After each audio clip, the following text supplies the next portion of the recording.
ang taong bayan. Di ba? Oh, yung pala, grabe, mas grabe pa pala ang korupsyon noon.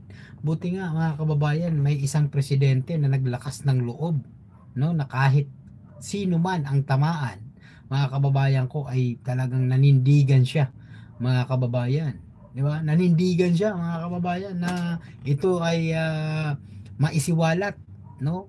Malaman ng taong bayan ng sambayan ng Pilipino, no, itong mga maanumalyang pangungurakot, no, at garapalang pangungurakot nila, mga kababayan ko.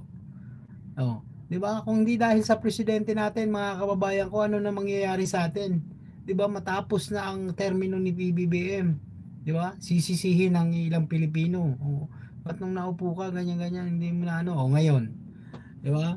Napatunayan ng Pangulong Bongbong Marcos na grabe ang korupsyon at talamak, no? Ay dapat nga lang talaga, mga kababayan ko, no? Kung nanaisin natin na mag-e-EDSA kayo na wala din namang saysay, bakit hindi natin ipanawagan na mag-EDSA kayo? Kung mag-EDSA din lang naman kayo, panawagan nyo na maging Prime Minister na lang si PBBM. Di ba? Oh, marami mag-iiyakan yan. Oh, pero yun lang ipapatupad ni PBBM, di ba? Oh, na pag may mga project about sa gobyerno, di ba? I-inspectionin niya ng mayor, no? Dapat nga kapitan, ganun din eh, 'di ba? Kapitan, mayor, no?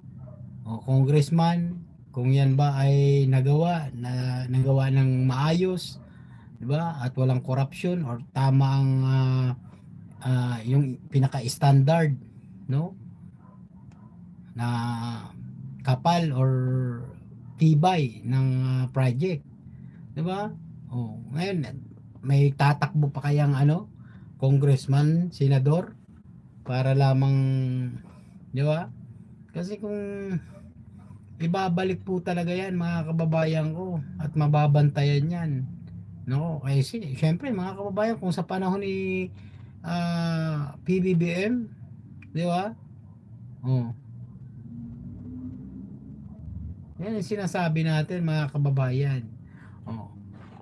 Oh, saan daw ang gold, saan daw yung SSS? Oh, tignan mo, hindi mga nagre-research. Ito yung mga ito yung mga kababayan, no? Ito yung mga hindi nagre-research na mga 80-80 lang talaga. Naghahanap sila.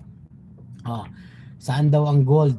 Saan ang Maharlika at saan daw ang PhilHealth, SSS, GSIS, BBM? Sobrang magnanakaw. Mga kababayan, BBM to sobrang magnanakaw.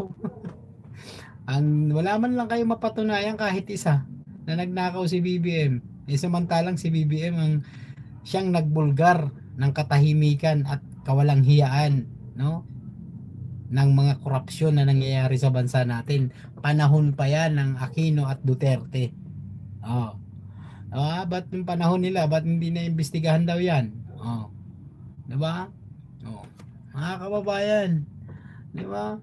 Oh, yung mga nanggaling sa salita po ng mga DPWH, yung mga kontraktor, di ba? Oh, nakapasok sila nung panahon ni Aquino, from Aquino to Duterte. Oh, di ba? Pero inyo kalalaking pera 'yun, di ba?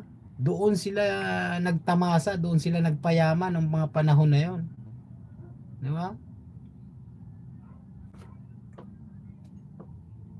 Di ba? Oh. Sir Remy or Ma'am Remy, shoutout po sa inyo. Ma'am Lilia, maganda na ginagawa ni BBBM. Marami na siyang napaayos. Hindi na natin kailangan isupalpal sa kanila yan, di ba?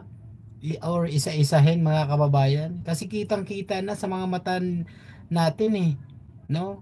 Yan kasi mga bulag yan at mga nagbibingi-bingihan. Kababayan, yun ang isang realidad na pag kabila ka, no, mga taga-kabila ka, yan, mga bulag yan at bingi. At hindi lang yun, mga 80-80 pa, mga kababayan. Yeah. Oh, isa yan, mga kababayan, kapwa mo Pilipino, di ba? Pinapabagsak mo. Imbis na suportahan nyo ang Pangulo, di ba? Ay siya yung pinapabagsak. Paano tayo uunlad kung hindi tayo nagkakaisa? Di ba po?